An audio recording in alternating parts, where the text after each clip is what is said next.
glæsilegur sigur í síðasta leik fyrir jól. Það var alveg hörku vörn sem þið spiluðu, héldu Stjörnunni ekki undir 20% skotnýtingu einhverju álíka. Hvað hefur eiginlega að segja um svona varnarframmistöðu? Þetta bara flott. Við bara eyðum langmestum tíma æfinganna okkar í að spila vörn og svona finna út úr róteringunum okkar og þess að þar og við náðum að framkvæma það mjög vel í dag sem ánægjulegt. Já, bæði liði áttu kannski í frekar miklum erfiðleikum í sókninni en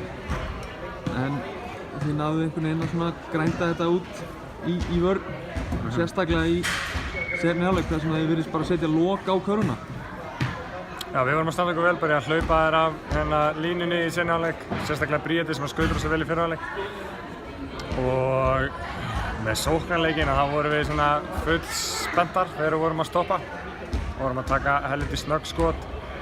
En ég er bara rosa kátur með að, ég meina þú veist, ef við fáum okkur 50 stig þá vinnum við alltaf. Hvernig líst þér á deildina eftir áramót? Þetta er alveg ótrúlega jafn, spennandi. Bara vel, bara höldum áfram sko. Ætlum að vera 1 af top 4 og spila í úrslitakeppninni.